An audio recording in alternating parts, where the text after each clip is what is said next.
알면 알수록 좋다. 놀고 먹으면서도 지적이고 싶은 욕심쟁이 당신을 위한 잡식 팟캐스트 지지익선 지금 시작합니다. 고고싱. 안녕하세요.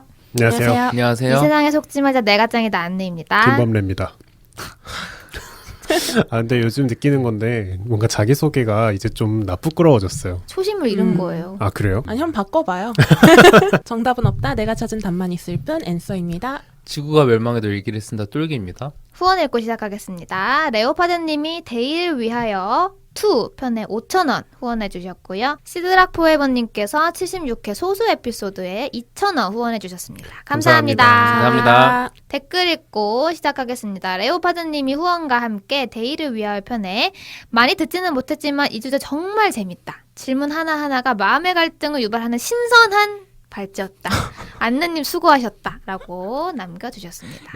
영화 소개 멘트인 줄 알았어. 나 출발 비디오 얘기인 줄 알았어. 김경식인 줄. 레오파드님 그 100 정주행 끝나시면 꼭 후기 남겨주시러 오시면 좋겠습니다. 이번에 범래님 에피소드 올라가고 나서 댓글이 진짜 진짜 인기 폭발이더만 입꼬리 올라가는 거 보소. 근데 전 이럴 줄 알았던 게 저 그때 집에 가면서 얘기했잖아요. 제가 지직선 합류하고 나서 들었던 에피소드 중에 제일 웰메이드인 것 같다고. 아 그랬나요? 그렇게 내가 발제하는 게 지금 몇 개. 우리끼리 얘기는 안 옆에 하지 맙시다. 그래서 근데 본인은 막 너무 재미없을 것 같다고 이렇게 밑밥을 많이 깔아놨었는데. 근데 그 밑밥이 내가 보니까 다 설계했고. 그런가? 그 말을 앞으로 쿠션으로 엄청 치니까 이제 들으신 청취자분들이 범래님 그게 아니에요 이렇게 소름 돋아. 달려오신 거예요 지금. 그래서 하여간 뭐 반응이 되게 좋아서 저도 이제 재밌게 들은 거에 공감 많이 해주셔가지고 좋았는데 유튜브 댓글에 스카이럽킴님이 그나저나 이런 유튜브가 구독자 408명 이상합니다. 40만 명 정도의 컬인데 이렇게 달아주셨어요. 제가 생각해도 개 이상해요 지금 구독자 수. 더 늘어야 돼. 최심 잃었네. 저도 좀 놀랐는데 근데 안느님 말씀이 맞는 것 같아요. 제가 초반에 재미없을 거다, 좀 어려울 거다 이렇게 얘기를 해서 오히려 그것 때문에 많은 분들이 댓글을 달아주신 것 같아요.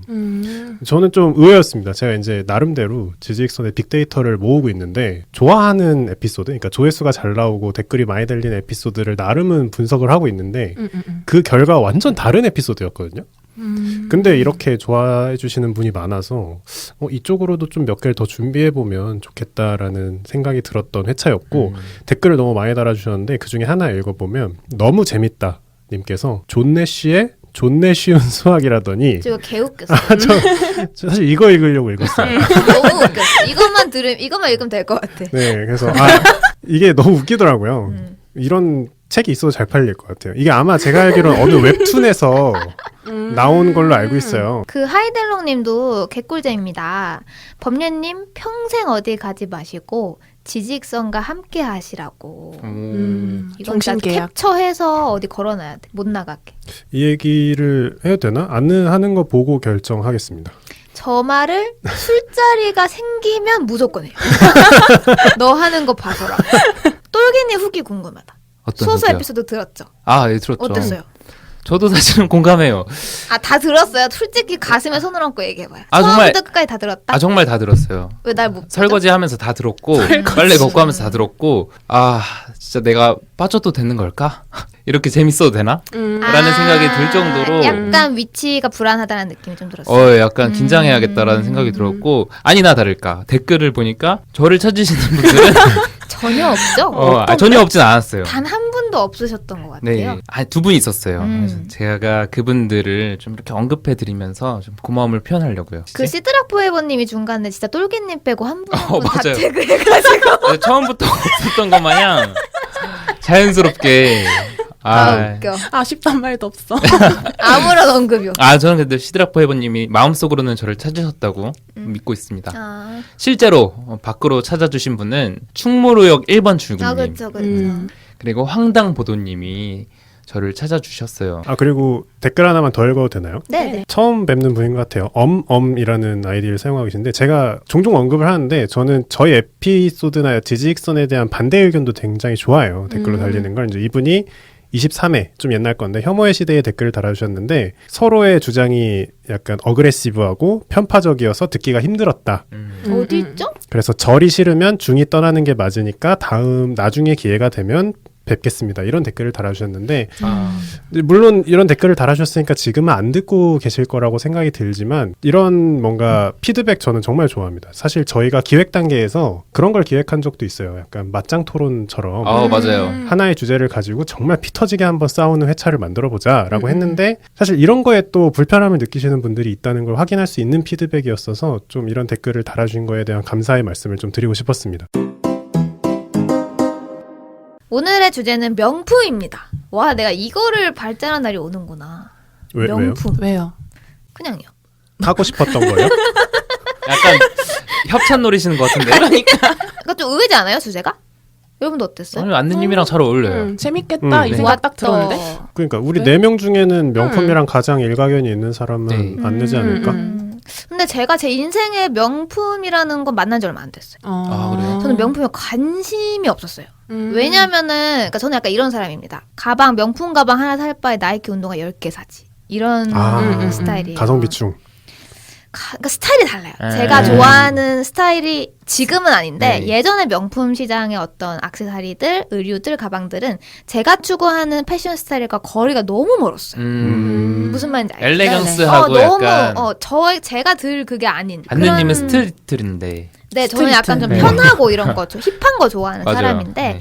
그거랑 너무 거리가 멀었던 것도 있고 물론 예전엔 제가 나이가 어렸으니까 명품을 살 돈이 없었던 것도 있었죠. 주변에 보면은 이제 나이를 떠나서 혹은 자신의 부를 떠나서 명품을 좋아하시는 분들이 되게 많잖아요. 근데 네네. 저는 진짜 아예 그런 사람이 아니었어요. 사실 제가 명품에 대해서 이렇게 좀 공부를 하게 될 거라고는 상상을 못했기 때문에 제 스스로는 오늘의 주제가 좀 새롭다라는 평을 내려봅니다. 본인 스스로. 네네. 오. 오늘의 안내 발제는 새롭다.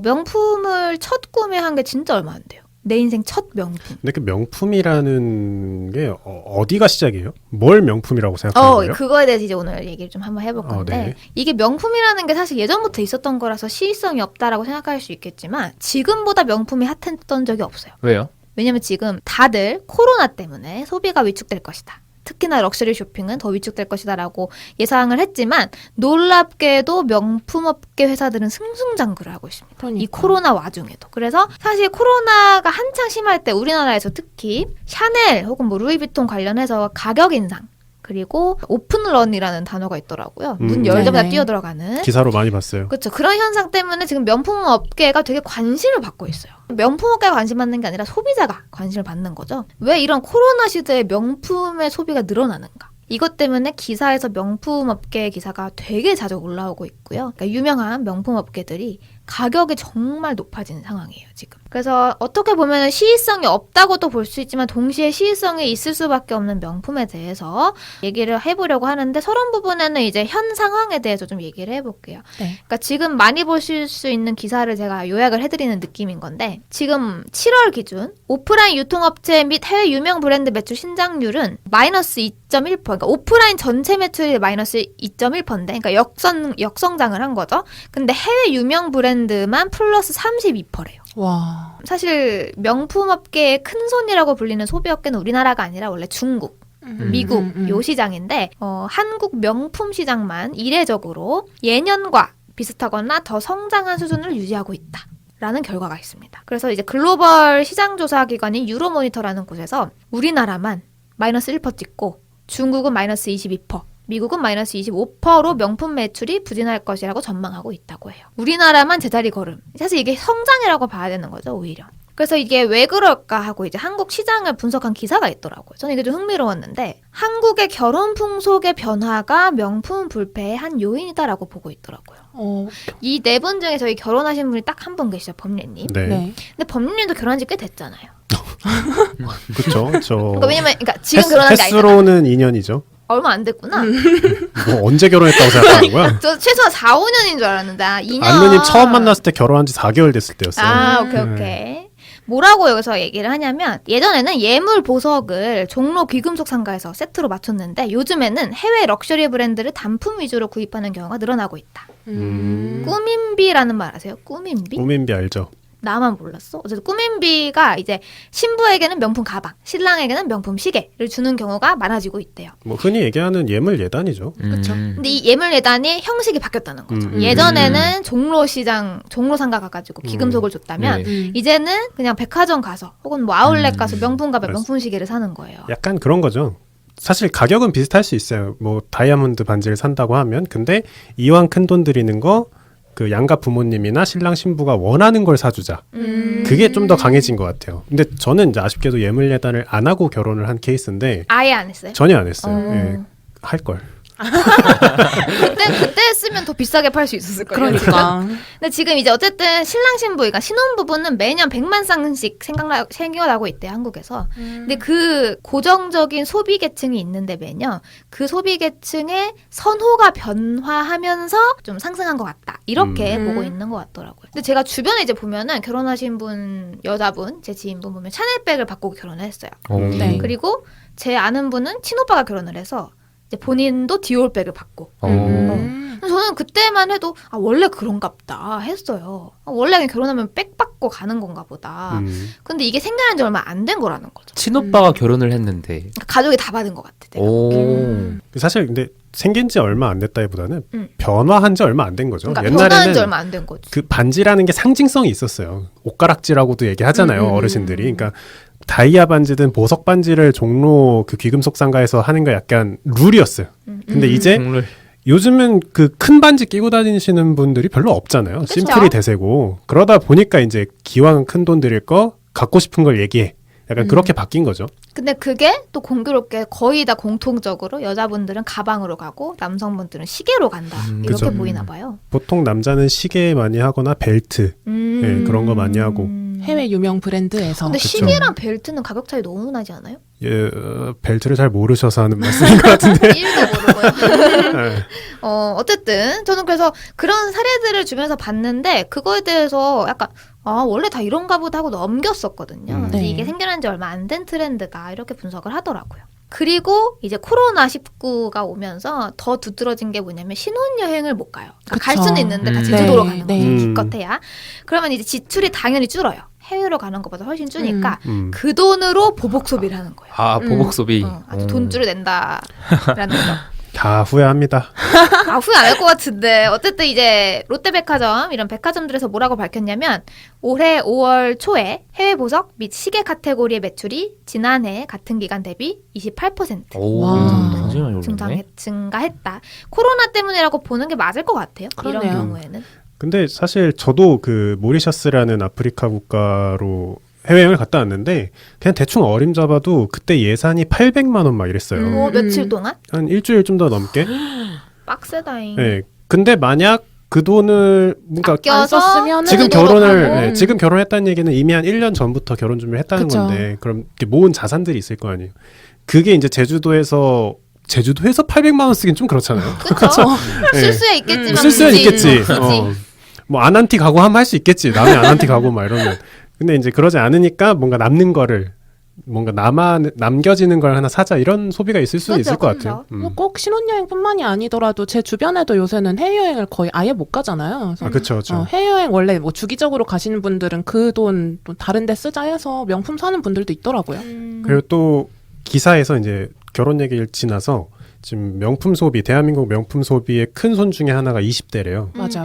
근데 그 이유가 집값 상승 때문이라는 썰이 있어요. 왜요? 어차피 돈을 모아도 집을 못 산다는 박탈감이 워낙 세서. 엄청 큰 목표가 사라져가지고. 그쵸. 사실 우리 어릴 때만 해도 우리의 꿈은 뭐였어요? 내 집 마련. 저는 그게 꿈인 적이 없어요. 아니, 당신 얘기하는 게 아니에요. 그러니까 보통 이제 사회인들의 그쵸. 직장을 가진 20대들이? 사회인들이 최종적으로 꾸는 목표가 내 집 마련이잖아요. 돈 모아서 집 사야지 그쵸, 이런 말 그쵸. 했었잖아요. 20대 어렸을 약간 때는. 중후반, 30대 초반 정도. 어떻게 보면 이제 말 그대로 최종 목표죠. 내 집 네. 마련. 근데 그게 너무 박탈감이 심할 정도로 치솟으니까 자동차나 명품 소비로 그게 쏠리는 거예요. 어차피 내가 몇 천만 원 모아봤자 그 집이 안 되니까 그걸로 차를 사거나 명품 소비를 하는 거죠. 그것도 이제 기사에서 많이 본 것 같아요. 그런 이유도 있을 것 같네요. 추가로 이제 조금 도드라지는 현상 중에 하나가 아까 20대 말씀하셨는데요. 요즘 명품의 주요 고객층이 예전에 이제 진짜 예전에 생각해 보면은 사모님들 네네. 나이가 좀 있으신 여성분들이었는데 최근에는 남성 그리고 MZ세대라고 해서 밀레니얼 Z세대 최근 지금 현재 한 20대 중반? 초반? 후반 정도? 저네요. 저희도 MZ 세대예요. 난 안 할래요. 명품을 구입하는 경우가 많이 늘었다고 해요. 네. 저는 지금 이제 주식 수업을 듣는 단톡방이 있는데 네. 진짜 올해 명품주 얘기가 끊긴 적이 없어요. 거기서. 음. 매번 명품 주식 이야기가 나옵니다. 자, 그러면 이제 32번째입니다. 지직성과 명품에 대해서 얘기해 볼게요. 우리의 명품 이야기를 썰을 한번 풀어. 아니, 명품이 뭔지를 좀 정의를 해줘야. 그건 본론에 들어요. 여러분들이 그냥 흔히 명품이다. 그러니까 정의를 내리기 전에 내가 알고 있는 명품이 있잖아요. 네. 내 첫 구매라던가 아직 구매가 없다라면은 뭐 내가 주변에서 뭐 가족들의 명품 구매. 근데 사실 이게 명품이 저는 명품하면 좀 가방이 먼저 떠오르긴 해요. 저는 여성이다 보니까. 근데 이제 남성분들 입장에서는 사실 아까 뭐 벨트, 향수, 화장품, 시계, 뭐 자동차. 넥타이 핀, 자동차 이런 거 다 포함입니다. 심지어 접시, 그러니까 식기구, 맞아요. 그렇죠. 가정기구. 이런 것들 다 포함되는 게 명품이에요. 신발도 포함이고. 이런 거 생각해봤을 때 여러분들에게 가장 가까운 명품 썰이 있다면 한번 나눠보고 시작해보죠. 이거 그냥 브랜드명을 말해요? 네. 저는 몽블랑. 몽블랑 명품이죠. 명품이에요? 오, 명품이죠. 네. 카드 지갑계 명품이죠. 좋아, 그치, 좋아. 그치. 네. 몽블랑 지갑이랑 향수를 오, 쓰고 있습니다, 지금. 어이구, 잘했어요. 아 쓰고 있어요 지금? 네, 지금 쓰고 있어요. 제가 자랑을 안 할 뿐이지. 그러니까 사회초년생, 그러니까 취업이라고 해야 될까? 직장인이 되고 구매하신 거예요? 아니면? 요거는 매형한테 선물을 받았어요. 선물 받으면 기분 좋죠. 아, 그쵸. 좋았어요. 개 좋죠. 음. 내 돈으로 사는 것보다 그러니까요. 선물 받는 게 제일 좋지. 저는 원래 명품 관심도 없거니와 이제 잘 사지도 않는 게 저는 일시불로 지불을 하지 못하는 거면은 전자기기가 아닌 이상 잘 안 사거든요. 와, 일시불. 네, 제 신용카드가 없어가지고. 아 근데 좋은 소비 습관이에요. 이게 할부를 시작하면 인생이 망가지기 시작하거든요. 와, 멋있다리. 근데 올해 처음으로 이제 명품이라고 해도 될지 모르겠는데 그 르라보라고 르라보? 니치 향수가 있어요. 그 니치 향수라는 게 그 조향사들이 특정 조향 환경에서 되게 좋은 원료를 써가지고 만든 향수인데 그게 50ml에 24만 원이에요. 아, 개 멋있다. 50ml면 16만 원이다. 예. 근데 이게 친구 따라서 향수 사러 갔다가 향을 맡았는데 너무 내 향인 거야. 이거는 진짜 그 정도? 네, 이건 진짜 가져야겠는 거예요. 그 정도? 그래서 그때는 사지는 못하고 머릿속에 맴돌다가 그 당시에 이제 공교롭게 주식 투자한 게 약간 수익이 나서 네, 그걸로 샀던 기억이 있어요. 올해예요, 올해. 거의 첫 명품? 그런 거 같아요. 이거 기억나는 말고는, 명품. 아무리 생각해도 내가 산 명품은 하나도 없는 것 같고 제가 돈을 잘 안 써요. 그래 보여요. 제 소비를 거의 안 하는 편인데 소비의 덫을 발제한 사람은 아 그쵸. 소비를 잘 안 하는데 원행일치. 제가 신용카드 쓰는데 한 달에 한 40밖에 안 나오거든요. 아 진짜? 와, 나 식비가 3, 40 나오네. 그니까. 더 신기한 건 거기 관리비에 교통비가 포함되어 있다는 거예요. 뭐 먹고 사냐 너? 제 돈을 거의 안 써서 명품은 잘 모르겠고 그냥 가족들이 명품을 사는 건 본 적은 있어요. 그러니까 그런 네. 가까운, 그러니까 집에 명품이 있어요? 그런 거 생각. 부모님은 하나씩 애지중지하는 거 있으시죠? 뭐 가방. 아버지 시계나 시계. 뭐 어머니 네. 가방. 어. 근데 볼 때마다 도대체 왜 사는지 난 이해를 못 하겠어. 왜? 그 그러니까 범죄님 빼고 다 사잖아요. 그건 그런데 그 정도면 이해를 한번 해보려고 해야 되는 거 아니에요? 근데 그 가격을 지불하고 살 만큼 저 재화가 가치가 있는지 잘 모르겠다 이런 거 아니에요? 그렇죠. 그러니까 잘 모르겠어요. 그게 무슨 의미가 있는 건지. 근데 그런 건 있어요. 약간 정중한 자리나 무게감이 있는 자리에 가야 된다. 그럼 제가 아버지 시계를 차고 갈 때가 있어요.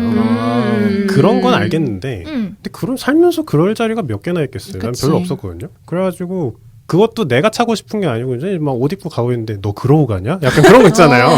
눈에 선하다. 네, 그래가지고 막 형이 막 구두 막 꺼내주고 뭐 아버지가 시계 꺼내주고 그런 경우는 있었는데 지금 이제 결혼하고 이제 가족들이랑 따로 살잖아요. 더 거짓골로 다니고 있습니다. 그렇군요. 지금 입고 있는 옷도 한 2년 입은 것 같은데. 나 저 옷 옛날부터 본 것 같아. 진짜 구라 안 치고. 지지익선보다 오래된 옷입니다. 진짜 옛날부터 본 것 같아. 저는 명품을 처음 만난 게 한 3년 되지 않았을까 싶어요. 처음으로 가방이. 제가 산 건 아니고 사주셨죠, 부모님이. 제 돈 주고 산 명품이 없네요, 생각해보니까. 사실 이거 발제를 시작한 것도 제가 요즘에 명품 빈티지 네네. 샵을 되게 많이 봐요. 요즘 되게 많이 생기고 있잖아요, 빈티지 샵. 왜냐면은 명품 빈티지가 구제죠, 구제. 아. 구제 샵인데 이게 트렌드랑 좀 관련이 있어요. 그러니까 내가 갑자기 명품으로 눈 돌아간 게 아니고 제가 아까 그랬잖아요. 원래 내가 알고 있는 명품은 내 스타일과 달랐다. 근데 요즘 명품 트렌드가 되게 힙해졌어요. 그러니까 타겟층이 20대로 내려오면서 구찌를 시작으로 굉장히 뭐라 해야 될까 빅로고를 시작해 되게 힙해졌어요. 근데 그게 명품도 저도 잘 명품을 모르지만 가족들이나 주변 사람들 통해서 들으면 힙한 명품이 있고요. 그게 보통 구찌, 프라다 이런 것들. 그러니까 조금은 접근성이 있는 친구들, 좀 무리하면 접근이 되는 친구들이고 정말 고가 라인의 명품, 에르메스, 오메가, 롤렉스 이쪽은 힙하면 안 된대요. 안 되죠. 그 라인을. 방송 맞다 이거죠. 그럴 수도 있는데. 그러니까 거기는 우선 타겟층 자체가 20대가 아니고 방금 구찌가 힙하다고 많이 얘기한다고 하셨지만 구찌가 힙해진 지 얼마 안 됐어요. 구찌가 그 크리에이티브 디렉터라고 하죠. CD라는 그 디렉터가 바뀐 지가 얼마 안 됐고 그 사람이 바뀌면서 갑자기 영해졌어요.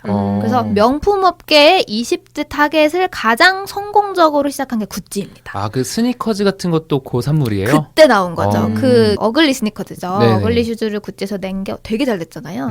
그 뒤를 이어서 이제 프라다도 갑자기 힙해지기 네. 시작했고 또 뭐 이런 느낌으로 명품이 20대 그러니까 어린 층에 되게 가까워지고 있어요. 접근성도 좋아진 것도 있고 그러면서 이제 명품이 예뻐서 눈이 가기 시작했어요. 예전에는 예쁘다는 생각을 한 번도 못 해봤는데 요즘에는 보면 볼수록 예쁜 게 많다 이런 생각이 들어서 좀 눈이 돌아가기 시작했고 그런 의미에서 저도 명품에 관심이 좀 가게 됐다 이런 말로 서론을 마무리하고 본론으로 들어가도록 하겠습니다. 명품이 사실 아시겠지만 여러분 번역된 말이에요. 원래 영어가 먼저 생겨났겠죠? 럭셔리 굿즈. 뭐 럭셔리라고 부르는데 이게 명품의 사전적인 의미가 뭐냐면 오랜 기간 동안 사람들 사이에서 사용되며 상품적 가치와 브랜드 네임을 인정받은 고급품을 일컫는 말이다. 이렇게 되어 있는데 아까 제가 말씀드렸지만 화장품, 자동차, 전자기기, 음식까지 다양한 스펙트럼이 있어요. 여러분들이 딱 명품하면 떠올리는 그 제품군보다 더 다양한 곳에 명품들이 깔려 있는데 이게 원래 우리나라에는 호화품 혹은 사치품 정도로 번역이 계속 되고 있었대요. 예전엔. 그러다가 1995년에 어떤 브랜드의 국내 첫 홍보 담당 매니저가 보도자료를 분석하면서 이 단어를 사용해야겠다 하는 순간부터 이 명품이라는 단어가 자리 잡기 시작했습니다. 힌트. 힌트? 네. 무슨 브랜드일까요? 그러니까 힌트. 잠깐만. 너무 유명한 몇 브랜드. 년도라고요? 1995년. 1995년? 루이비통. 오! 오. 맞아요. 찍은 거예요? 알고 있었던 거예요? 아, 찍었어요. 루이비통. 프랑스 브랜드죠. 이 루이비통이 한국 시장으로 이제 본격적으로 들어갈 때 이제 호화품 혹은 사치품이라는 말들이 계속 쓰이고 있었는데 그때 담당자가 뭐로 번역을 할까? 이거 어감이 별로다. 사치품이라는 말이. 막 찾아보다가 이제 몇몇 신문에서 명품이라는 말을 쓴 걸 보게 돼요. 약간 마이너하게. 몇몇 개가 그렇게 번역한 걸 보고 이거다 해서 그걸 사용했고 그 뒤로 이제 명품이라는 단어가 자리를 잡았다고 합니다. 요즘에는 명품이라는 말도 쓰지만 뭐 해외 유명 브랜드 그게 해외 정부에서 광고하는 단어인가? 그럴 거예요. 그런 느낌이에요. 아, 그래요? 그러니까 명품이라는 말을 좀 부적절하게 보는 여론을 의식해서 뭐 럭셔리 브랜드 이렇게 돌려서 부르는 경우도 있다라고 합니다. 원래는 뭐 째라는 말도 많이 쓰잖아요. 째? 네, 째가 맞아. 뭐예요? 진짜 옛날 들어. 말이다. 그래요? 째. 째? 예를 들어 뭐 불란서째. 지금 우리가 마시는 리얼 커피는 제. 그냥 커피인데 스타벅스 이런 건 째고. 그게 어디제라는 게 미제 맞아요. 이런 미제 거, 뭐 이런 독일제 느낌으로. 이런 거. 오 신기하다. 언제적 사람이야? 이런 게 명품인데 사실 명품이라는 걸 누가 딱 잘라 정의할 수 있겠냐마는 명품으로 분류되는 브랜드들은 확실히 있습니다. 그래서 이제 지금 명품 브랜드를 대충 한번 나열을 해볼 건데요. 3대 명품 패션 브랜드가 3개 있어요. 샤넬, 루이비통. 에르메스. 끝? 뭐야 다 어떻게 알았어? 에르메스, 샤넬, 루이비통입니다. 오. 가격대 순이죠. 에르메스, 샤넬, 루이비통. 이거 말고도 엄청나게 많은 브랜드들이 있어요. 엄청 많지. 그 아래 뭐 다 아실 것 같은데 생로랑, 버버리, 구찌, 펜디, 크리스찬 디올, 발렌티노, 랑방, 토즈 다 읽을 수 없어요. 그리고 뭐 여러분들이 이것도 명품이야 할 만한 브랜드들도 되게 많아요. 들어보셨을 것 같은 안나수이, 그것도 명품. 뭐야 그게? 모르겠어요. 안나수입 보면 알걸요? 화장품? 향수가 되게 유명하죠. 안나수입 화장품, 향수. 캐나다 구스도 명품에 분류가 된다고 해요. 오, 비싸니까. 비싸긴 하죠. 뭐야 그게? 캐나다 구스 모른다고? 그게 뭐야? 에이, 이거 보면 구스는 알아요. 알아. 우리 왜 충전재가 한참, 구스 아니에요? 패딩 유행할 때 네. 하나에 막 100만 원 넘어가는 여기 마크 그런 보면 알걸요? 빨간색 그런 거 이렇게 있어요. 원형 로고 있고 겐조 이런 건 아시죠? 겐조. 최근에 디자이너가 사망했다는 기사를 본 적이 있어요. 맞아. 일본계 프랑스인. 맞아요. 로봇 아니야? 여기까지 이제 패션 명품 네. 브랜드였고 귀금속도 명품 브랜드가 이제 사실 저는 귀금속은 범례님이 제일 잘 아실 것 같은데 티파니 앤코, 뭐 그런 거 까르띠에. 음. 왜냐면 저는 귀금속은 별로 역시 잘 불가리. 몰라요. 불가리 포함. 몰라 내가 모르겠어. 결혼 반지 티파니 앤코 견적 받으러 갔다가 깜짝 놀랐던 기억이 있어. 그렇죠. 티파니가 아마 가장 유명하지 않을까. 티파니는 티파니 반지 이런 거는 약간 진짜 대명사인 것 같아. 이제는. 그 우리가 흔히 생각하는 다이아몬드 반지 있잖아요. 산바리에 올라가 있는 육각형이라 그래야 되나? 어쨌든 그 딱 그 딱 모양. 다이아몬드 응, 모양. 응, 응. 그게 이제 티파니 앤코가 오리지널이죠. 아 진짜. 거기서 만든 거죠. 그리고 이제 시계로 넘어갑니다. 롤렉스. 시계는 남성분들이 더 잘 알겠죠? 오메가. 들어봐요. 정말 왜 신나셨어? 5대 명품 시계 브랜드가 있는데 방금 얘기하신 두 개는 여기 포함되지 않아요. 그래요? 프레드릭 콘스탄트? 없는 것 같다. 못 읽겠어. 이 로고를 제가 가져왔는데 못 읽겠고. 대충 근데 이게 읽어보면 시계가 인간이 살 수 없는 브랜드들이 있어요. 그건 것 같아. 누가 사요 그러면? 그러니까 정말 하나에 몇 억 하는 거. 아, 그런 게 있거든요. 그럼 제가 대충 읽어볼게요. 파텍 필리프, 바쉐론 콘스탄틴. 아 피아제. 이거 피아제는 알 것 같아. 피아제. 피아제. 아라노르 모르겠다. 브레 뭐. 근데 뭐 이게 읽지도 모르겠어. 시계는 접근성이 없는 브랜드가 많아요. 그냥 뭐 카시오 뭐 이런 정도만 좀 제가 잘 알지. 조금 비싼 게 이제 카시오. 뭐 해밀턴, 뭐 미도. 애플워치 좋아요. 이제 방금 말씀하신 그 명품 시계 브랜드 매출 상위 5개 회사 2019년 기준에 롤렉스, 오메가, 그리고 아까 읽었던 그 필리프, 패텍 필리프, 롱기네스. 롱기네스. 롱기네스 맞아요? 롱기네스. 그리고 까르띠에. 까르띠에. 이게 탑5 그 매출 아버지가 애지중지한다는 시계가 까르띠에. 얼마 정도예요? 몰라요. 오메가 이런 거 얼마 정도예요? 롤렉스. 모른다니까요. 뭐야, 그러니까 궁금해. 아까 어디 나갈 때 좀 중요한 자리를 나갈 때 너 그러고 나가냐 이럴 때 시계를 이렇게 찾아주신다 했잖아요. 근데 까르띠에는 한 번도 못 차게 하더라고. 손도 대지 마라. 아까 제가 못 읽은 게 파텍 필립이네요. 파텍 필립. 몰라. 바쉐론 콘스탄틴, 오데마 피게, 아랑의 운투 죄네, 브레게 이런 애들이네요. 그리고 필기구에 이제 아까 말씀하신 몽블랑. 이제 만년필이 한 80만 원 한대요. 역대 생산된 만년필 총 매출의 70% 이상이 몽블랑. 그리고 듀퐁은 유명하니까. 그쵸. 화장품으로 넘어가면 에스티로더, 샤넬, 크리스찬 디올, SK2도 여기. 아, 그래요? 설화수도, 음. 입생로랑, 톰포드 이런 애들. 향수로 가면은 조말로 너무 유명하죠. 너무 유명하죠. 조말로는 진짜 유명한 딥티크, 겔랑 이런 애들이 있습니다. 접시 저는 잘 몰라요. 접시류는 식기구는 잘 모르는데. 내가 아는 제일 비싼 접시는 로얄 알버트야. 로얄 부츠가 없는데? 포트 메리온. 들어본 것 같아. 들어본 것 같다. 덴비 코렐. 한국 도자기도 여기 있네요. 어. 은근히 오디오 쪽 덕후들이 되게 많으신 것 같은데. 제나이죠? 거기도 오디오도 미치면 돈 맞아. 엄청 근데 나간다고 덕분들이 하더라고요. 진짜 돈 많이 쓰는데. 마샬 많이 들어보시죠? 마샬 마샬. 들어봤어. 마샬. 마샬. 젠하이죠. 이런 브랜드들이 있네요. 가전제품에 LG 시그니처가 있습니다. 비싸죠. 비싸죠. LG 시그니처는 완전 프리미엄이죠. TV가 뭐 4천만 원 막 이렇게 된다고 하네요. 4천만 원이면 싼 거예요 시그니처 중에. 진짜? 2억짜리도 있어요. 다이슨. 다이슨이. 다이슨. 왜? 그냥 갑자기 왜 웃겨서. 무시해요, 다이슨? 무시한 게 아니고 그냥 청소기 다이슨 청소기가 처음 한국에 들어왔을 때 청소기가 150만 원이라고? 맞아. 그게 기억이 나요. 센세이셔널 했죠. 카메라, 전자기기 이런 애들 중에서 유명한 애 저도 들어본 게 라이카. 라이카는 뭐야, 많이 그게? 들어보셨을 것 같은데. 수동 그 카메라. 브랜드. 라이카 카메라라고도 그냥 아예 부르는 경우가 있죠. 그리고 자동차로 넘어오면. 엄청 많지 럭셔리카. 근데 이제 여러분 자동차도 약간 샤넬 에르메스 이 라인이랑 저 아래 라인이 나눠지듯이 자동차도 나눠집니다. 완전 최상위는 뭐예요? 완전 롤스로이스, 그쵸. 롤스로이스 그쪽. 부카티. 부카티는 약간 더 아래. 거기 그래? 약간 스포츠카예요. 어. 부가티는 스포츠카. 롤스로이스는 스포츠카가 아니잖아요. 그쵸. 그쪽 완전 최고급 약간 수공업 자동차. 벤츠? 아니야 벤츠는 좀 아래? 벤츠는 한참 좀 아래? 더 벤츠는 더 폴더블하고. 벤츠 말고 벤틀리? 벤틀리.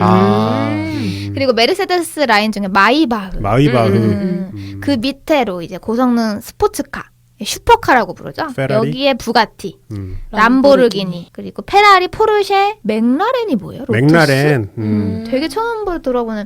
그리고 메르세데스 라인 중에 AMG 라인들. 그리고 그 밑으로 내려가면은 기타 고급 자동차로 해가지고 랜드로버, 렉서스, 링컨, 마세라티, 여기 벤츠, 그리고 여기 이제 BMW, 아우디, 뭐 아우디 어쩌고 이런 애들이 저쩌고. 다 들어가는 거죠. 많은 명품 제품군들이 있습니다. 이 중에서 이제 재밌는 애들만 좀 모아서 설명을 좀 해드리면, 아까 샤넬 관련해서 오픈런 최근에 네. 일어났었다 얘기를 했었는데, 그 얘기를 한번 좀 알려드릴게요. 이 샤넬이 2020년 5월에 주요 제품들 가격 인상을 진짜 엄청나게 했습니다. 그래서 말도 안 되는 퍼센티지로 올려놨어요. 대충 몇 %일 것 같아요? 한 300만 원 올랐다고 알고 있어요. 10%? 10%보다 더 높아요. 아, 진짜? 30%?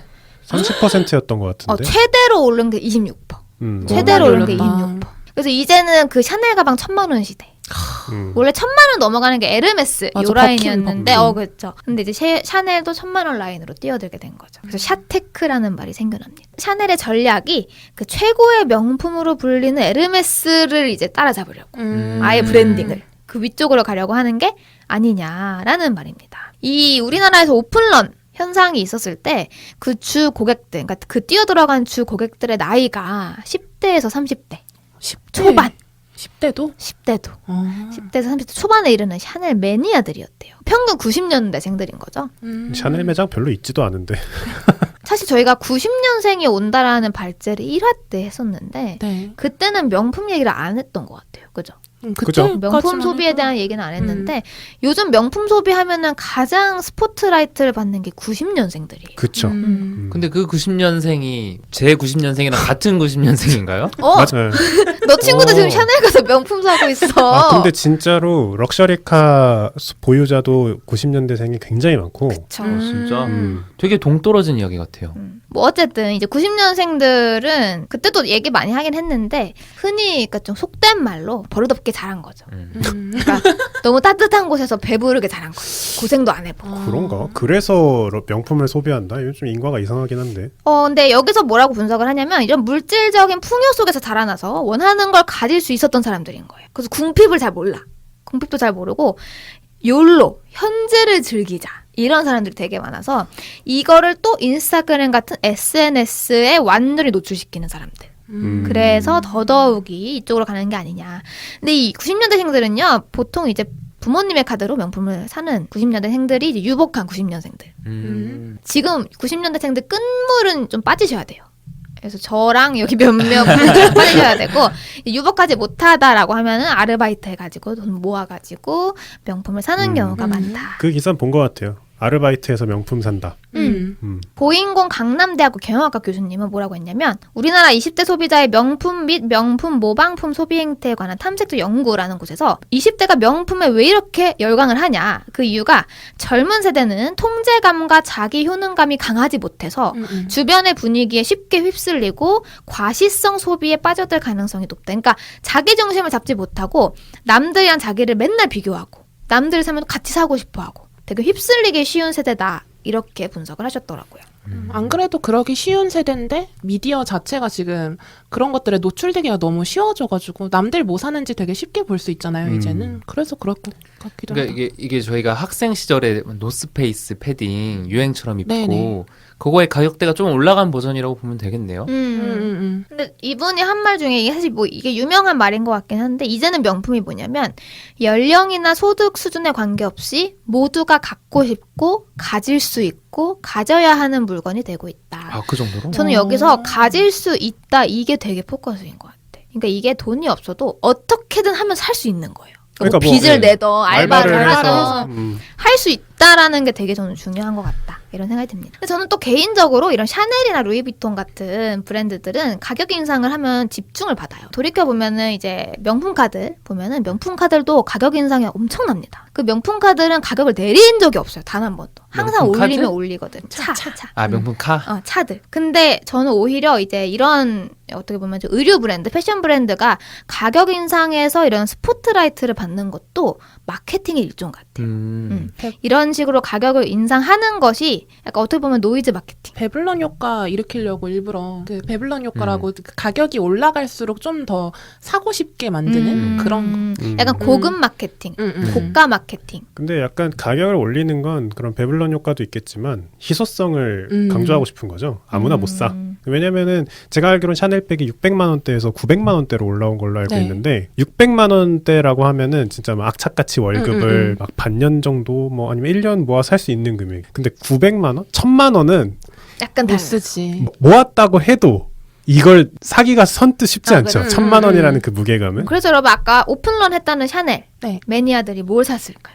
그래서 샤넬백, 가방, 가방. 지갑, 지갑. 1위가 뭘까? 1위가 가방일 가방? 것 같은데. 아니에요. 신발, 구두? 아니에요. 향수? 아니에요. 스카프? 뭘 옷? 파는지도 옷? 모르겠는데 샤넬에서. 모르겠어요. 반지갑. 반지갑. 싼 거 사는 거야. 아. 그러니까 어리다고 했잖아. 아. 오픈런한 세대들이 가서 가방을 사는 게 아니라 작은 것들을 사는 거야. 샤넬 지갑. 반지갑. 그것도 되게 얇은 반지갑. 혹은 카드 지갑. 이런 애들을 사고 3위가 운동화였다고 해요. 가방이 3위 안에도 없어. 상대적으로 그러니까 그 안에서는 저가에 속하는 것들을 사는 거죠. 자, 이렇게 명품에 대해서 좀 알아봤는데요. 이 명품 말고 준명품들도 있습니다. 이 준명품들이 사실 패션 업계를 다 떠나서 소비자층의 입장에서 되게 중요한 위치에 입지를 하고 있어요. 준명품, 이제 영어로는 메스티지. 메스와 프레스티지가 합쳐진 거예요. 그러니까 대중화된 프레스티지라는 의미인데 이 메스티지는 명품보다는 가격대가 좀 낮고 트렌드에 되게 민감한데 품질이 우수하다고 여겨지고 그리고 명품 느낌이 좀 나는 이런 애들은 이제 명품을 선뜻 살 수 없는 어떻게 보면 평민들에게는 매력적인 제품군들을 만들어내고 있는 거죠. 적당히 나 패션 좀 안다 이렇게 말할 수도 있으면서도 살 수도 있고. 약간 그 네. 홍대 그 비유 아세요? 여러분? 홍대에 그 무슨 음악에 빠진 분들 홍대 뭐라 하지? 뭐 홍대병. 홍대병. 홍대병 느낌인 것 같아. 무슨 말이냐면 나 이 가수 좋아했는데 나 그 가수 알아 그러면 너가 왜 알아? 그러니까 나만 약간 알아야 되는데. 내가 잘 아니까. 그러니까 패션이라고 치면은 음. 매니아들이 있는 브랜드들을 이 사람이 삼으로써 아는 사람은 저 사람 좀 아는구나. 이렇게 되는 효과가 서로 아닐까? 알아보는. 이건 뇌피셜입니다. 뭐 이런 생각이 좀 드는데 명품에 대한 진입 장벽이 완화가 필요해지면서 이런 게 많이 등장하기 시작해요. 뭐가 있어요? 바로 예시로 넘어가 볼게요. 의류로 가면은 지금 범례님이 입고 있는 라코스테. 근데 저는 라코스테 얘기를 하려고 그랬어요. 근데 준명품 브랜드잖아요. 왜냐면 우리 집, 그러니까 결혼하기 전에 집에서 이제 뭐 옷을 사러 이렇게 가면 라코스테 매장은 약간 마음가짐이 달라요. 뭐가? 온 가족이. 무슨 여기선 하나밖에 못 산다. 약간 그런 그치. 거 있잖아요. 아 그래요? 라코스테가? 비싸니까. 맨투맨 하나에 10만 원 넘어가니까. 그러니까, 와, 나 전혀 근데 여기 있는 다른 브랜드들에 비해서는 제가 보기에 라코스테가 가장 그 가격대는 낮은 것 같아. 그러니까 그렇긴 한데 이제 마음껏 사는 브랜드는 아니라는 그쵸. 거죠. 아, 사고 약간 싶다고 살 수 있는. 오히려 아디다스보다 탱텐 더 이런 건 높고. 아니니까. 맞아. 행텐 무시하지 마세요. 그게 아니라 이제 가격대가 너무 너무 다르니까. 낮아요. 지금 여기 라코스테랑 같이 있는 브랜드들이 폴로, 랄프로렌. 이 폴로가 여러분 생각보다 진짜 비싸요. 맞아요. 맞아요, 이게 맞아요. 저희 어렸을 때 생각하면 안 돼요. 어렸을 때는 폴로 빈 폴이 아니고. 폴로. 그 곰돌이 있는 애들. 어렸을 때 이렇게 안 비쌌는데 요즘에 폴로, 랄프로렌이 예전에 그 폴로가 아니에요. 폴로가 곰돌이가 있다고요? 아니, 말. 말. 응? 곰돌이도 폴로 아니야? 그거는 위니 아니야. 폴로가 그 곰돌이는 말탄 있어요. 기수 모양. 맞아, 그건 맞아. 여기 이제 가슴 응. 박이는 로고 박히는 거고 네. 폴로에서 곰돌이 그려서 내지 않나? 여기 또 뭐가 있냐면 아까 말씀하신 빈폴, 게스, 타밀피거가 진짜 비싸요. 타밀 생각보다. 피거가 라코스테보다 올라갔어요? 타밀피거 가격대가 장난 아니에요. 우리 예전에 타밀을 생각하면 안 돼. 아니 예전에 오히려 90년대 이럴 때 타밀 피거 하면은 그때가 진짜 먹어줬을 때잖아요. 근데 그때는 되게 학생들이 많이 샀잖아요. 네, 중고등학생들이 그쵸. 선호하는 유행의 타미가 있었는데 요즘 타미 가격대가 중고등학생들이 살 가격대가 아니더라고요. 근데 준명품으로 내려오니까 좀 할 얘기가 많아진다. 그러니까 약간 아울렛에 있는 것들. 그렇죠. 그래서 이제 스포츠 쪽으로 나오면 저희가 다 알고 있는 나이키, 아디다스, 뉴발란스, 노스페이스, 언더아머 그리고 약간 여기가 나 좀 패션에 관심이 있다 하는 분들이 좋아하는 브랜드들이 몰려 있는 곳인데요. 꼼데. 뭐라고? 꼼데 꼼데 가르송. 꼼데 가르송. 아, 꼼데 그 말고 하트 그려진 그거. 거. 그 꼴배기 싫어.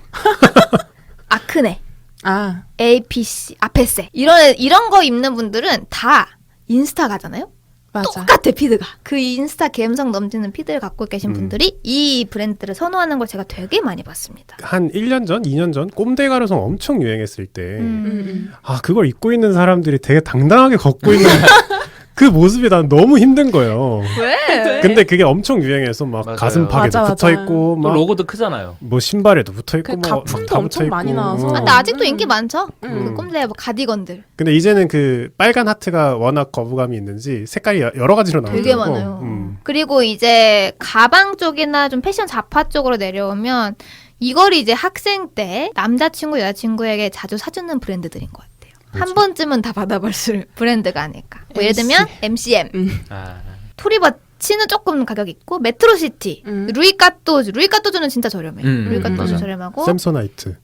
샘소나이트 레드, 러브캣 많이 들어보셨죠? 러브캣, 닥스, 코치도 조금 가격대 있죠. 이런 브랜드들이 여기 위치하고 있습니다. 아, 코치가 준명품이군요. 어머니가 되게 애지중지하던데.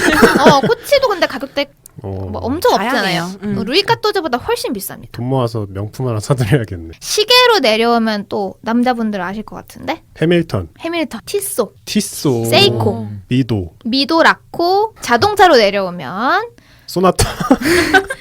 그랜저 명품인데. 제네시스? 제네시스는 명품에 명품? 있어요. 오. BMW 미니 이런 애들. 아, 미니 동글동글하게 쿠퍼 같은 생긴 거? 거. 네. 크라이슬러 어. 여기 있네요. 머큐리라는 브랜드 자동차가 있어요? 처음 듣는 세일러문에서밖에 못 들어본 것 같은데. 그거를 오히려 요즘 애들은 못 들어봤을 것 같은데. 그리고 이제 스타벅스 같은 게 준명품을 겨냥한 거. 페레로 로쉐. 아 그럼 페레로 로쉐? 커피계의 명품은 뭐예요 그러면? 커피계 명품 스타벅스. 그리고 블루보틀. 아, 이거 좀 약간 고가 이미지를 노리는 블루보틀. 브랜드들. 와, 그리고 초콜릿 쪽이 이제 페레로 로쉐 고디바. 고디바. 그리고 아이스크림 쪽은 사실 여긴 베스킨라빈스가 적혀있긴 한데 저는 베스킨라빈스보다는 그 더 비싼 애들. 하겐다즈. 콜드스톤? 하겐다즈. 그런 애들. 그리고 그 미국에서 되게 유명한 베넨젤이라는 베넨제리가 미국의 준명품이에요?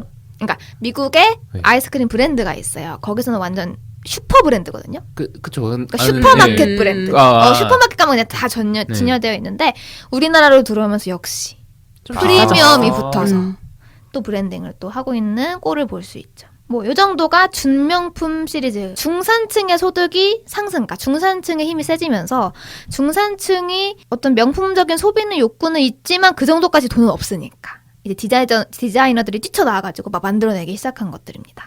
그리고 신흥국들을 겨냥해서 만들어진 브랜드들이 많다라고 해요. 중국이나 인도 같은 신흥국들을 겨냥한 것들이 있고 저는 개인적으로 여기에 젠틀몬스터가 들어가야 된다 생각합니다. 그 선글라스. 젠틀몬스터 많이 들어보셨죠? 중국에서 인기가 장난이 아니래. 맞아. 젠틀몬스터가. 지금까지 명품에 대해서 알아봤습니다. 명품의 정의, 종류에 대해서 알아봤는데 지금부터는 명품과 심리학에 대해서 알아볼게요. 여기서 아까 앤서님이 얘기하신 배블런 효과가 등장하고요. 뭐 이런저런 효과들이 있어요. 제가 여기 나와 있는 이 내용들은 다 여기저기 뭐 하나의 뭐 책을 참고한 것도 아니고 약간 학창 시절에 에세이 쓸 때처럼 여기저기에서 다 가져와서 짜집기 하는 거 있죠. 그런 느낌으로. 그래서 출처가 따로 없어요. 그래서 원래 명품이 팔리는 거는 사실은 가장 처음으로 돌아가 보면 품질이 좋아서예요. 이 명품이라는 게 생겨난 것 자체가 장인이 한 땀 한 땀 좋은 퀄리티로 만들었대. 여기서 시작을 한 건데 사실 요즘 명품이라는 게 품질이 좋아서 산다라는 건 말이 안 돼요. 그래서 품질 대비 그 가격이 아니다라는 평이 지배적이고, 그러니까 예를 들면은 똑같은 장인이 똑같은 품질로 만들어도 프리미엄이 붙어서 가격대가 올라간 게 명품, 이제 제품군들이 되는 거죠. 그리고 뭐 요즘에 짝퉁이나 뭐 이런 제품들도 확실히 그 가품이란 진품의 그 차이가 되게 좁아지고 있어요. 요즘 특히 우리나라에서 나오는 가품들은 진짜 구별이 힘들대요. 진품이랑 퀄리티가 너무 좋아가지고. 그래서 이런 명품과 같이 실용적이지 못한 어떻게 보면 사치제들이죠. 이 사치제들이 소비가 계속되는 이유를 경제학 이론에서 몇몇 개로 소개를 합니다. 아까 말씀하신 배블런 효과. 과시적 소비 때문에 가격이 높아질수록 수요가 증가한다. 그리고 밴드웨건 효과는 유명하죠. 밴드웨건 효과. 주위 사람들이 흉내내면서 사회 전체로 확산되는 거. 유행을 타는 거. 스놉 효과. 남들이 쉽게 살 수 없는 제품을 선호하는 거. 예를 들면 리미티드 에디션.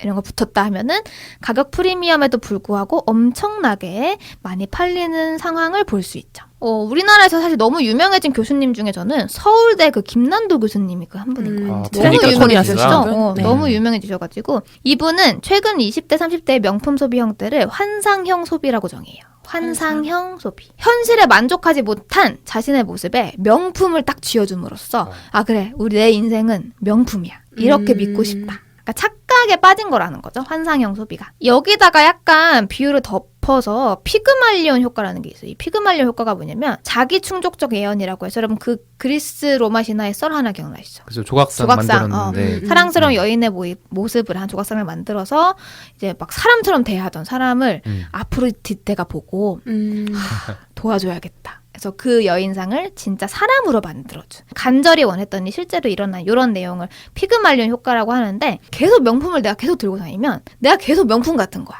그래서 본인이 계속 명품이 되는 이런 효과가 있을 수 있다라는 거죠. 그러니까 뭐 라벨링을 하는 거네요. 명품으로. 그렇죠. 그러니까 예를 들면 내가 중산층이 아니더라도 계속 중산층처럼 살아가게 보이게 함으로써 중산층의 위치로 나를 그냥 올려버리는 것 같은 느낌. 이런 느낌이 되지 않을까. 근데 실제로 이 피그말리 효과가 긍정적인 효과를 비유할 때 많이 쓰여요. 그러니까 예를 들면 나를 그런 식으로 계속 리모델링하고 이미지 메이킹을 함으로써 실제로 내가 그런 사람이 되는.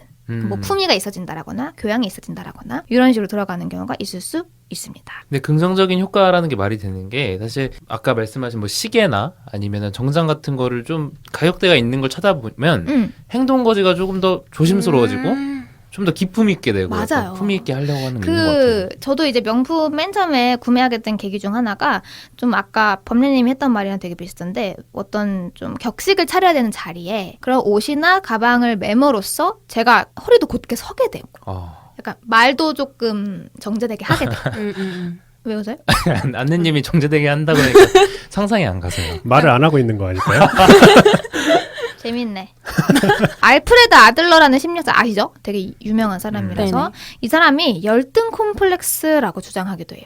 그러니까 이게 타인의 시선에서 자유롭지 못한 삶이라고 보는 거예요. 어떻게 보면 약간 또 비관적으로 보는 시선인 것 같기도 합니다. 재밌는 실험이 있어요. 여러분도 참여해봐요. 스테판 가르시아라는 박사 칼럼에서 무슨 실험을 했냐면 여러분들 생각해봐요. 여러분들이 결혼식장에 참석하게 됐어. 근데 여러분들은 이제 친구로 사귀고 싶은 목적이 있어요. 거기 가서 인맥을 좀 넓히고 싶은. 자, 여러분들에게는 럭셔리 차와 일반 차가 있습니다. 뭘 타고 가시겠습니까? 당연히 럭셔리 차 아니야? 그쵸. 럭셔리 차. 대부분 럭셔리 차를 선택하는데 근데 심지어 여기서 좀 낮아. 여기 선택 결과는 66%. 생각보다 낮죠? 이 럭셔리 차를 선택을 해요. 그리고 또 다른 이제 사람들에게 이렇게 물어봐요. 너가 결혼식장에 있어. 누가 일반 차를 타고 온 사람이 있고 럭셔리 차를 타고 온 사람이 있어. 넌 누구랑 친구하고 싶어? 이렇게 물어봐요. 대답이 럭셔리 어땠을까? 럭셔리 차? 럭셔리 차. 이거는 일반 차. 너무 럭셔리 차 타고 온 애는 이미 허세가 좀 있을 것 같아. 남의 결혼식장이 그렇게 왔다는 거 아니에요? 아까 본인 나는 그렇게 할 거라면서. 아까 본인이신데 결과가 일반 차를 타고 온 사람이랑 더 친구하고 싶다라는 결과도 높았다고 그러니까? 해요. 근데 이게 뭐냐면 스테이터스 시그널 파라독스 무슨 말이냐면 여러분들은 처음에 럭셔리 차를 타고 결혼식장에 참석하는 걸 선택한 이유는 남에게 잘 보이고 싶어서예요.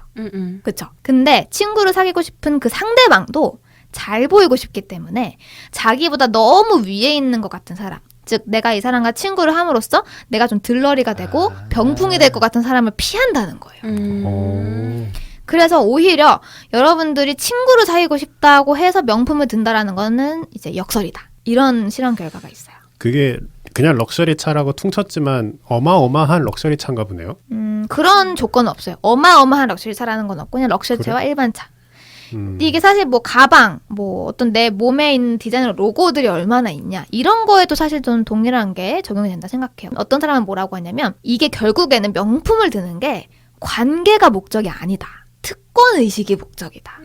다른 사람과 관계를 맺으려고 하는 게 아니라 다른 사람과 나를 구별지으려고 하는 게 명품이다라고 보는 사람들이 제가 보기에는 전형적인 명품을 좋지 않게 보는 사람들의 시선이라는 생각이 들어요. 근데 여러분들은 명품에 대해서 이미지가 어땠어요? 저 어렸을 때 그런 말 되게 유행했잖아요. 된장녀. 김치녀. 그쵸. 그런 프레임들이 유행했던 시절 저도 그때 그게 뭐가 문제인지 몰랐을 그 미개한 시절에 그렇게 사치를 부리는 사람들. 옛날엔 경계의 대상이었죠. 사치라는 그게 게. 나는 좀 싫어 보였다고 해야 되나? 경계 대상이고 나는 저렇게 안 돼야지라는 생각이 되게 강했어요. 왜냐면은 제가 어렸을 때부터 보고 자란 미디어들에서 뭐라고 하냐면 신데렐라들은 꼭 부에 관심이 없어요. 무슨 말인지 알아요? 그러니까 모든 매체의 여자 주인공들은 그런 거 있잖아. 남자들 꼭 이래. 이런 여자 너가 처음이야. 김삼순 같은. 김삼순부터 해서 금잔디부터 시작해서 맞아. 그 미디어들에서 생겨난 수많은 여자 주인공들은 다 소탈해. 소탈하고 명품 1도 몰라. 그런 걸 밝히지 않는 명- 게 꼭 바람직한 것처럼 그려지잖아요. 그 명품을 밝히지 않는 모습이 항상 사랑받아요. 맞아. 그 안에서. 근데 근데 이런 것도 되게 많이 보고 자랐거든요. 제가 어렸을 때부터 만화책 되게 많이 봐가지고. 그래서 나는 그게 이상적인 여성상이라고 항상 생각해 온 거예요. 어렸을 때. 그래서 저 스스로 뭔가 거부감을 생긴 거예요. 그래서 요즘은 많이 바뀌었는데 저는 그런 게 있었어요. 개인적으로. 명품 혹은 명품을 치장하는 사람들에 대해서. 아니 저도 있어요. 저 오늘 녹음 날까지도 있었어요. 지금도 있어요. 근데 대한민국의 굉장히 만연한 풍조라고 해야 되나? 맞아. 저도 그랬던 것 같아요. 어렸을 때. 근데 이게 만연했다고 볼 수가 없는 게 아니, 사치를 좋게 보는 사람이 어디 있어요? 근데 그렇게 생각했으면 사치제 매출이 최소한 이렇게 최고는 아니에요. 그러니까 이게 굉장히 모순적인 거예요. 연예인이 사치를 부리면 굉장한 악플이 달려요. 근데 그 악플을 다는 모든 사람들이 명품 소비를 원한다는 거잖아요. 그러니까요. 안 좋게 보지만 사는 거죠. 그러니까 실제로는 난 안 좋게 보는 게 아니라 생각하는 거야. 진짜 안 좋게 봤으면 구매를 진짜 안 했겠지. 그러니까 안 좋게 본 게 아니라 배가 아팠던 거다? 나는 그렇게 봐요. 시기와 질투가 좀 섞여 있다. 전 아직도 기억나요. 그 도끼라는 힙합 가수가 아. 돈이 너무 많아서 그 집안을 관리한다는 것도 사실 힘든 일이잖아요. 그래서 호텔에서 사는 맞아. 기사가 나오고 알아요. 막 현금을 쌓아두고 근데 거기에 댓글이 엄청 안 좋게 달렸는데 그냥 그런 거 보면 대한민국은 아직 전반적으로 플렉스라는 그런 걸 원하지만 사치에 대해서는 부정적인 게 맞지 않나? 그렇게 생각합니다. 요즘은 또 많이 바뀌었다 생각해요. 그 플렉스도 이제 어른들이 보기에는 으이 저 젊은 거지 뭐 저렇게 하는데 요즘에는 또 그 플렉스하는 모습을 또 멋있게 보는 또 그런 것도 생겨나지 않았나라는 생각이 듭니다. 제가 오늘 참고한 자료 중에 이번에 나온 지 얼마 안 된 책인 언택트 심리학이라는 책이 있어요. 표지 보시면 아실 건데 지금 이제 서점에 쫙 깔려 있는 책 중 하나인데 이 책의 저자가 이렇게 얘기를 하는데 저는 이게 조금 띵했어요. 머리가 들어보세요. 백화점 VIP 고객들이나 명품족이 제일 싫어하는 말이 무엇이냐면 명품의 민주화래요. 나는 이 명품과 민주주의라는 이게 합쳐지면 이런 시너지가 나올 수 있구나라는 생각이 들었어요. 그러니까 다들 명품을 들고 있다는 게 싫은 거 아니에요? 맞아요. 명품이 자신과 타인 사이의 울타리를 견고히 해줘야 된다라는 거예요. 그러니까 벽을 아주 제대로 설치하는 거예요. 저는 이런 것도 봤어요. 어떤 웹툰에서 요즘 타워, 뭐 팰리스 뭐 이러면서 아파트들이 네. 고급 아파트들이 생겨나요. 이 고급 아파트들의 특징이 뭐냐면 막혀 있어요. 외부에 잘 맞아요. 안 보이죠. 외부인이 못 들어가게 해놔. 진짜 타워 혹은 궁전처럼 성벽을 쌓아요. 이 사태에 대해서 바라보는 웹툰을 제가 본 적이 있는데 저는 아무 생각 사실 없었거든요. 근데 생각해보니까 그거마저도 어떻게 보면 자신들의 기득권 혹은 여기에 들어올 수 없는 평민들의 사이에 벽을 세우는 느낌 그리고 그거를 마케팅 삼아서 판매하는 아파트 업체들 이런 것들을 좀 볼 수 있지 않았나. 어쨌든 이 명품이라는 것이 자신과 타인 사이의 울타리를 견고히 해줘야 되는데 그 역할을 제대로 수행하지 못한다. 그러면은 이 명품족들 혹은 백화점 VIP 고객들은 지갑을 열지 않는다는 거예요. 그래서 여기에서 저는 개인적으로 되게 흥미로웠던 인사이트가 뭐였냐면 공유경제가 몰락했잖아요. 코로나로. 코로나로도 보기는 하는데 그죠? 코로나로 보기는 하는데 제가 느끼기에 코로나 전부터 쇠퇴의 길을 걷고 있었어요. 그 공유경제 회사들이 유니콘 회사들이라고 해서 엄청나게 각광을 받았었어요. 뭐 지금 우버 뭐 이런 거 말하는 거 그렇죠. 같죠? 에어비앤비. 그게 딱 처음 생겨났을 때 이거다. 우리의 미래는 공유경제다. 그래서 그때 쏟아져 나온 책들만 엄청나게 많았던 게 제가 기억이 납니다. 근데 이게 시간이 가면 갈수록 생각보다 너무 핫한 기업들인데 수익이 안 나는 거예요.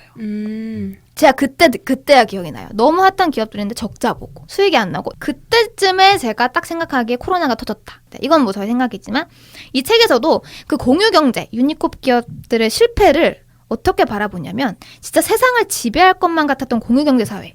코로나가 시작하면 사람들이 더 이상 공유를 하지 않는 거예요. 그러니까 물론 이게 코로나 때문이라고만 본다면 공유의 가치보다 이제 개인의 안전이 더 중요해진 사회가 온 건데 우버 같은 경우에는 주요 도시 이용자가 코로나 이전에 비해 70% 감소. 와. 정규직 직원의 14%인 3,700명을 일시해고. 에어비앤비도 상황은 마찬가지라고 합니다. 코로나랑 연결을 굳이 하자면 이 공유경제라는 게 말로만 생각해보면 이상적인 민주주의 사회를 이룩할 것처럼 보였던 거죠. 근데 사실 사람들의 이면에는 민주화가 싫었던 거지. 이렇게 볼 수 있지 않을까. 그래서 지금 사람들은 도대체 어디에 돈을 쓰고 있냐. 명품을 뺀다면 이렇게 이 책에서 뭐라고 하냐면 프라이빗 서비스들 있죠. 네. 예를 들면 레스토랑 같은 경우에도 프라이빗. 그러니까 오픈은 안 했는데 손님을 뭐 한 팀만 받는다거나 이런 식의 소비가 되게 많이 늘었다고 하고 이 책에서는 저는 조금 동의를 하진 않지만 호캉스족이 코로나 때문에 더 늘었다고 분석을 하는데 저는 그런 어떤 프리미엄 때문에 호캉스족이 늘었다기보다는 저는 진짜 갈 데가 없어서 여행을 못 가니까. 그래서 는 게 아닌가라는 생각이 조금 더 들어요. 왜냐면 호캉스를 간다고 해서 이제는 더 이상 제 호캉스 가네 돈 좀 있나 보다. 이런 이미지는 사실 없잖아요. 더 맞아, 이상. 맞아. 이거는 약간 동의를 하지는 않지만 제가 뒤에 준비한 내용들을 그냥 간단히 한 문장으로 요약을 하면은 남성, 특히 20, 30대 특히 대도시 거주하고 결혼을 하지 않았거나 장기적으로 관계를 맺은 이성 파트너가 없는 이런 똘끼네. 남성 그거 안 돼?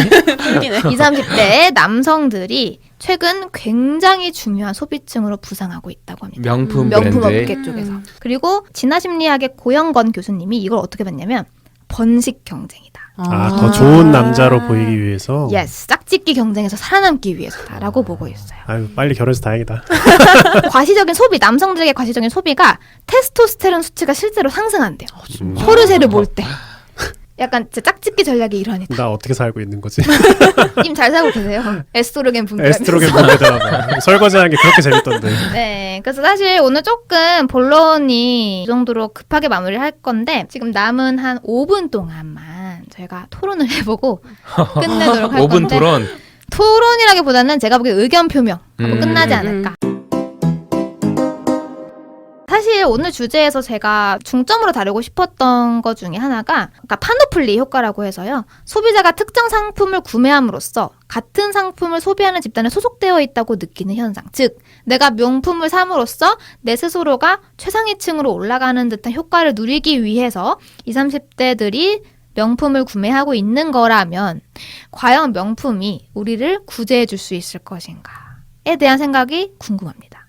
그러니까 실제로 우리가 그런 것들을 잘 많이 사고 뭐 이미지 메이킹을 스스로 해가면 진짜 그런 사람이 되는 것인가? 실제로 우리의 인생이 명품이 되는 것인가? 근데 저는 제가 이제 명품 안 사는 게 일시불로 못 사서 그런다고 했잖아요. 그게 지속적으로 소비할 수 없을 거면은 나도 이제 굳이 살 필요가 없다고 느끼는 건데 그렇게 생각했을 때 내가 큰맘 먹고 하나 샀다고 해서 또 돈을 모아서 다시 사기에까지 시간이 되게 오래 걸리잖아요. 그래서 한두 가지 명품을 가지고 있다고 해서 과연 그것이 그 소비가 나 자체를 증명할 수 있는 수단이 될 수 있을까? 그렇게 생각해 보면은 장기적으로 봤을 때는 구제할 수 있는가라고 봤을 때 저는 구제할 수 없다 이렇게 생각하는 것 같아요.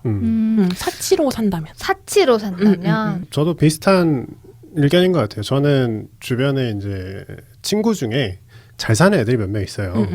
진짜 그 뭐라 그러죠? 아파트 제일 위층 여러 호실 다 쓰는 걸 뭐라 그러죠? 펜트하우스에 사는 친구도 있고 포르쉐 끌고 다니는 친구들도 있고 그런 친구들이 있는데 그런 친구들과 오랜 교우 관계를 지내면서 느끼는 건 진정한 부자는 명품을 소비하는데 고민하지 않아요. 맞아. 그게 가장 중요해요. 이걸 고민해서 산다는 것 자체가 노력해서 산다. 상위층이 아니라는 증거입니다. 맞아요. 그리고 저도 처음에는 그런 친구들을 만났을 때 약간 박탈감을 느꼈어요. 그런 거 있잖아요. 내가 예를 들어서 한 3개월 열심히 돈을 모아서 아이패드를 샀어. 자랑을 했어. 우와 좋아 보인다 하고 다음날 바로 사요. 맞아. 거기서 오는 박탈감이 있어요. 근데 좀 더 오래 같이 지내고다 보면은 그냥 나랑 다른 세상 사람이라는 거를 너무 뼈저리게 느껴요. 그러니까 내가 노력한다고 쫓아갈 수 있는 존재가 아니에요. 부유층, 상류층이라는 건 정말 내가 막 기깔나게 좋은 회사를 차려서 갑자기 부호가 되지 않는 이상 그게 소비로 격차를 줄일 수 있는 존재가 아니라는 걸 전 되게 어릴 때 깨달았어요. 그래서 저는 오히려 명품에 대한 환상이 더 없는 걸 수도 있어요. 왜냐하면 그걸 산다고 해서 그 사람 발끝도 못 쫓아간다는 걸 나는 너무 잘 알고 있거든. 너무 다르니까. 네, 그래서 여러분이 만약 돈을 모아서 명품을 사고 있다면 그 자체로 스스로 상류층이 아니라는 걸 증명하는 거라고 저는 생각을 해요. 근데 그렇지만 그걸 소비함으로써 나에게 자존감이 되고 조금은 인생에 행복감을 준다면 잘못된 소비라고 생각하진 않아요. 그렇죠. 그러니까 그게 이제 자기 만족으로 구매를 한다면 전 좋다고 보는데 내가 이걸 구매함으로써 상류층처럼 행동하고 싶다. 그거는 이제 바닷물과 같은 존재죠. 그럼 저 여기서 딱 되게 중요한 저의 질문 포인트가 여기서 나왔어. 제가 하고 싶은 질문이 이거예요. 과연 명품의 구매가 자기 만족인가? 방금 그랬잖아요, 범리님이. 자기 만족으로 사는 건 괜찮다고 생각한다. 근데 과연 명품을 구매하는 것이 과연 자기 만족일 수 있는가? 아니면 타인에 대한 의식인가? 저는 100% 타인의 이식이라 생각하거든요. 그러니까 타인을 의식하더라도 예를 들어서 뭐 샤넬 가방을 하나 샀어. 메고 다니니까 주변에서 좀 쳐다보는 것 같아. 실상은 전혀 관심 없는데. 그러면 이제 자기 만족이 되는 거죠. 그렇죠. 근데 내가 샤넬을 샀다고 해서 나도 상류층 같은 느낌을 들고 싶어 한다든지. 그게 사실 그거 아니에요? 그럼 관심을 받았다. 아니죠. 상류층이면 우선 샤넬백이 아니라 기사 딸린 차가 와요. 그게 아니라 내가 상류층이 됐다는 게 아니라 그 사람이 원하는 게 아까 예시로 드신 사람들이 막 쳐다보는 것 같아. 이거 그러니까요. 자체가. 그러니까요. 상류층은 아무도 쳐다보지 않아요. 제가 이제 정말 잘 사는 친구들과 오랜 시간 교우관계를 유지하면서 느낀 게 진짜 부자는 백화점에 반바지와 슬리퍼를 신고 옵니다. 가끔 이제 와이프랑 백화점을 놀러 가면 누가 진짜 부자인지 보는 눈이 좀 생겼거든요. 백화점에 차려입고 오면 부자가 대부분 아니에요. 근데 막 격자무늬 팬티 같은 반바지 입고 슬리퍼 질질 끌면서 강아지 이렇게 안고 오시는 분들 있거든요. 100%나 90% 확률로 부자예요. 이게 환상인 것 같아요. 명품을 두르고 다니면 부자가 될 것이다. 상류층이 될 것이다. 제가 보기엔 좀 환상이고 그 환상을 만족하기 위해서 사는 것까지는 전 좋은 것 같은데 그걸로 내 인생이 바뀔 것이다. 라는 건 조금 어렵지 않나. 전 이게 자기 만족의 기제가 어디서 오느냐에 좀 달려 있는 그렇죠. 것 같은데. 저도 같은 자기 만족이라고 생각하는 거예요. 그러니까 뭐 명품을 가지고 있을 때 타인들이 이제 나를 보는 시선이 만족스럽다. 여기서 자기 만족을 느낀다 하면은 그 외부적 시선이 자기 만족의 기제가 되는 사람인 거고. 뭐 저 같은 경우는 이런 거 있어요. 저한테 사치품은 집에 있는 뭐 LP 플레이어나 치지 않는 기타 이런 것들이 있거든요. 남들이 볼 수는 없는 거잖아요. 근데 그냥 내가 이거를 가지고 있는 것만으로도 나 자신한테 좀 위안이 돼가지고 가지고 있는 건데, 그러니까 누가 보면 그렇게 생각할 수 있죠. 뭐 LP 돌리지도 않고 뭐 기타 치지도 않는데 왜 가지고 있어? 이렇게 하면은 이거는 그냥 내 자기 만족이고 이걸 봄으로써 내 기분이 좋으니까. 그래서 뭐 그렇게 뭐 외부적인 시선을 통해서 자기 만족을 한다고 해서 그게 꼭 나쁜 건 아닌 것 같고, 그걸로써 본인이 뭐 행복할 수 있다면은 사치품이라고 해도 자기 만족의 기제가 될 수 있지 않을까? 근데 이게 어쨌든 사회적으로 논의가 필요한 부분이라고 생각이 드는 것이 이게 소수면 그래 너 인생 그렇게 사는 거고 그렇게 사는 사람도 있지라고 넘어갈 수 있겠지만 이게 뉴스에도 나올 정도로 지금 돈이 없다는 10대에서 30대 초반이 막 엄마 카드 가져가고 막 빚을 내가지고 샤넬을 사러 가고 이 현상 자체가 너무 메이저가 되어가고 있다라는 거죠. 그리고 지금 중국이랑 미국 시장이 명품 소비가 지금 뒤처지고 있는 와중에 우리나라만 막 승승장구하고 있는 거는 저는 분명히 사회적인 논의가 필요한 부분이라고 봐요. 물론 거기에 문제가 없다라고 하면 넘어가면 그만이긴 한데 사실 문제가 없다기보다는 그만큼 대한민국이 남의 눈을 굉장히 의식하는 사회라는 거예요. 그러니까. 네. 근데 그 의식 때문에 내가 샤넬 가방을 사서 만족감을 느낀다면 저는 나쁘지 않은 소비라고 생각해요. 그게 없을 때에 약간 소속되지 못하는 외로움을 치유할 수 있다면 그건 도움이 될 거라고 생각을 하는데, 내가 그걸 소비함으로써 내가 상류층이 될 수 있을 것이다라는 착각, 그러니까 거기서부터 제가 보기엔 허영심인 것 같아요. 괜히 들고 돌아다닌다든지 누군가 봐줬으면 좋겠다라든지, 그러니까 이게 자연스럽지 못한 것들 있잖아요. 비싼 외제차를 뽑고 그냥 빙글빙글 도시는 분들이 계세요. 그 머플러 그 소리 엄청나게 해가지고 네, 그분들 가만히 지켜보면 같은 차가 계속 돌고 있을 때가 있거든요. 그런 거를 좀 구분할 필요는 있을 것 같아요. 그러니까 어디부터가 허영심이냐 그것도 어려운 문제지만. 근데 방금 말씀하신 그 예시도 자기 만족이라면, 그러니까 그렇게 막 돌아다녀. 사람들이 쳐다봐. 존나 좋아. 문제 없는 거 아니야? 근데 그분이 그 차를 사서 잘 굴릴 수 있을 만큼 재력이 있으신 분이면 문제가 없겠죠. 근데 정말로 약간 생활이 어려운데 그 소속감을 위해 내가 가진 모든 돈을 다 쏟아부어서 카푸어가 됐다.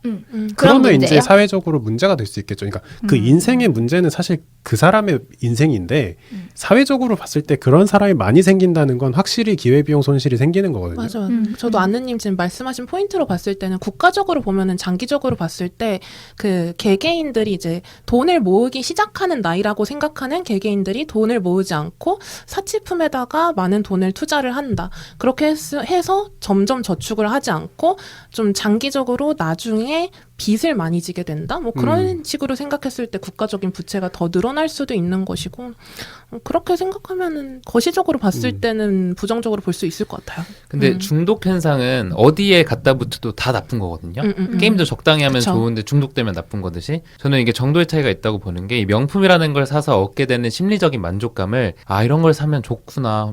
다음에도 열심히 돈을 벌어서 돈을 벌려면 내가 능력이 신장돼야 되니까 열심히 자기 개발을 해야겠다로 이어지면은 명품이라는 것 자체가 하나의 적절한 언덕이 되는 거고. 그렇죠, 그렇죠. 근데 그 길로 안 가고 이거 사니까 좋네요. 계속 사야겠네. 빚내야겠네로 가면은 좀 나쁜 길로 빠지는 거고. 그러니까 거기서 그 첫 심리적 만족감에 어떻게 반응하느냐가 또 개개인마다 다르니까 이게 사회적으로 논의할 때는 그런 차이도 좀 고려를 해야 될 것 같아요. 근데 물론 그 개개인의 소비를 우리가 뭐 좋다 나쁘다 맞아. 평가할 수는 없어요. 근데 이제 국가적 차원에서는 손실은 분명하죠.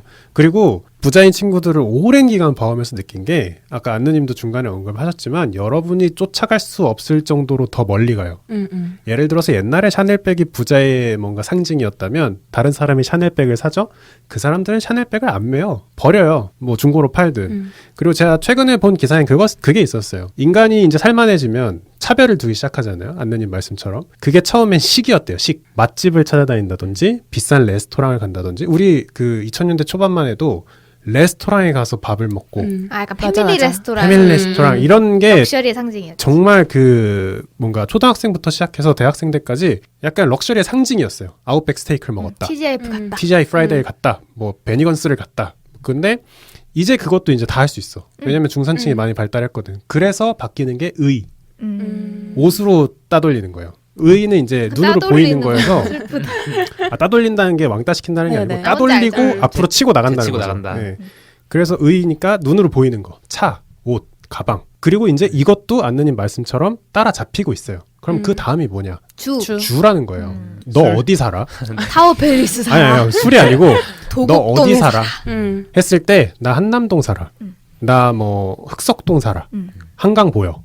그걸로 구분을 한다는 거예요. 여러분이 샤넬을 산다고 하면 그 사람들은 한강뷰 아파트를 살 사람들이에요. 그러니까 쫓아갈 수 왜 이렇게 없어요. 박탈감을 주세요? 아니 근데 지금 왜 이렇게 범래님의 박탈감을- 이 훈계 아닌 훈계를 훈계?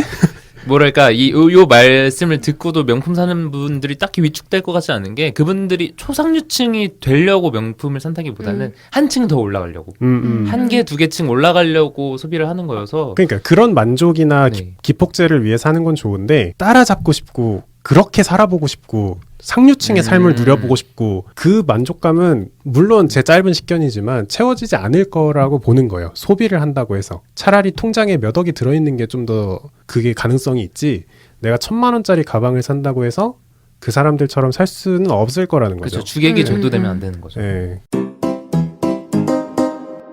오늘 조금 제 기준 좀 급하게 진행을 하느라 좀 아쉬운 부분이 많은 발제이기는 했는데 들어보시는 분들의 좀 의견이 궁금해지는 왜냐면 이건 누군가는 무조건 의견이 있는 부분이라 생각을 하거든요. 그래서 많은 댓글 기다리도록 하겠습니다.